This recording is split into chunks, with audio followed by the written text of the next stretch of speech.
Joburg Ballet has announced a new program, Solo Flight, which will be performed at the Joburg Theatre until the 15th of August this year. The production showcases dancers of Joburg Ballet in a diverse range of solo pieces and duets. And to share more on the new program, Joburg Ballet CEO Esther Nasser joins us. Esther, a very good morning to you. Thank you so much for joining us and a warm welcome.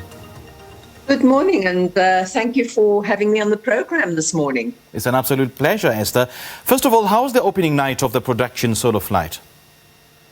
It went very well. It was we had opening on Thursday evening, and it was a remarkable success. Considering that we are only allowed to have 50 people in the audience, so we are obviously hoping for better audiences moving forward. But it went very well, and the performances have been going very well. It's been quite a tough journey, as you can imagine, for the dancers. And what do we need to know about the dancers in this production, and what makes them stand out?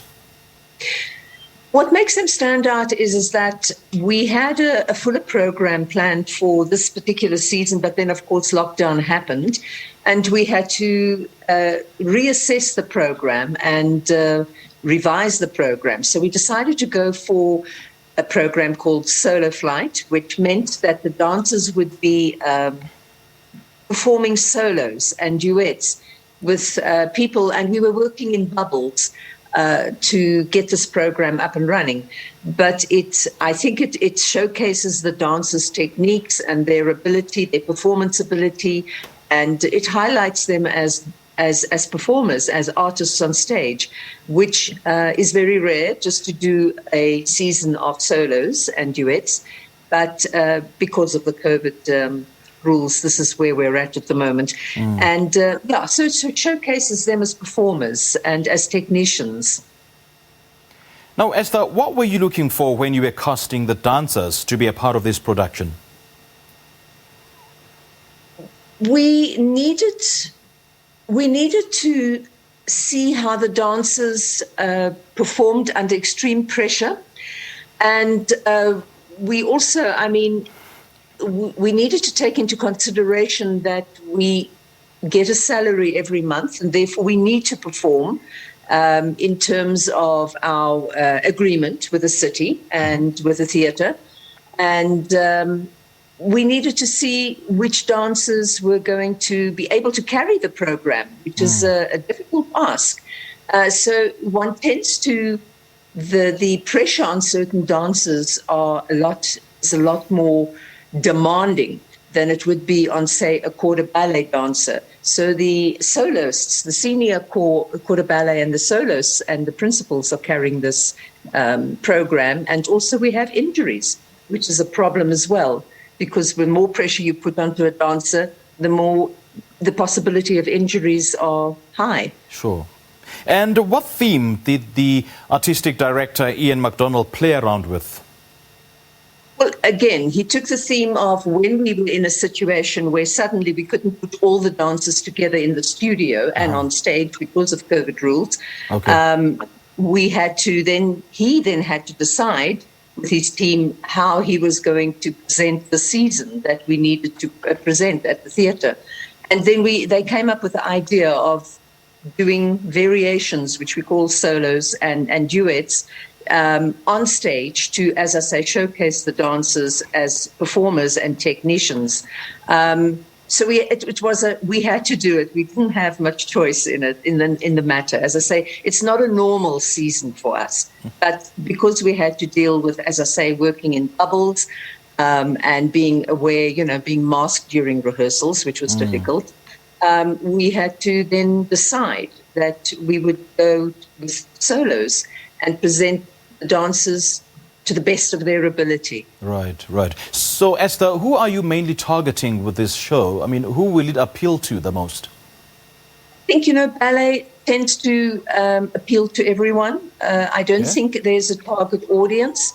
We have babies, from 4 years old right up until 60, 70, 80-year-old. So we have a great diverse audience, which is always a pleasure to see, at the theatre. And of course, in these COVID times, I think people are particularly careful. But they've come out to support, which has been amazing, as they did with our first season, Ballet and Beyond, where we could have more people. The ballet domains and fans and public really came out to support Joburg Ballet, which was really a great thing to see. As we've mentioned earlier on, that you've been working in bubbles, and I suppose not just you, but just about everybody, just about any other industry here in South Africa as a result of the devastating impact of COVID-19. Just how badly was Joburg Ballet affected by this? And in terms of adapting, how well have you adapted?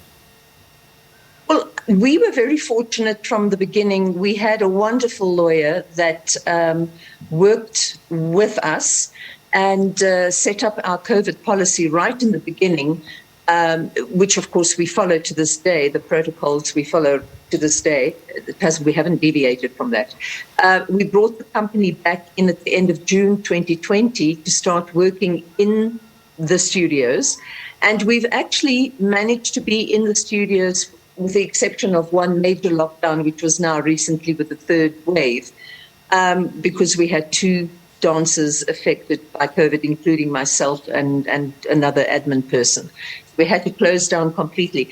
But, I mean, it's, you know, I keep saying this is a way of life for us moving forward, and we have to find new ways of basically working with this pandemic and making sure we can still get up and present programs. But as I say, I think we've been fortunate because we've been careful.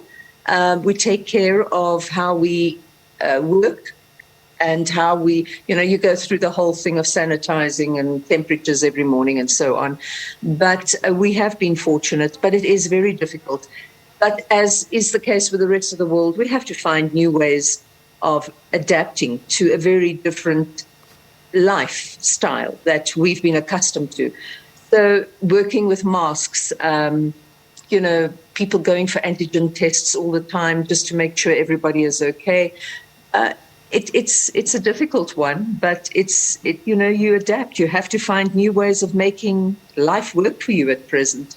Yeah, and it is unfortunately the sad reality that we have to grapple with. Now, Esther, before I let you go, please share more details on this production, including ticket prices and the available dates. There are performances, further performances today at 3 o'clock this afternoon at the Joburg Theatre, at 6:30 this evening.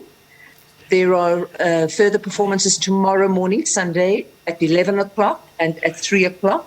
The ticket prices are 280 Rand per ticket, and if there are pensioners' discounts, etc., you can book, although the season is booked out as such at the moment. We have no more tickets to sell, unfortunately.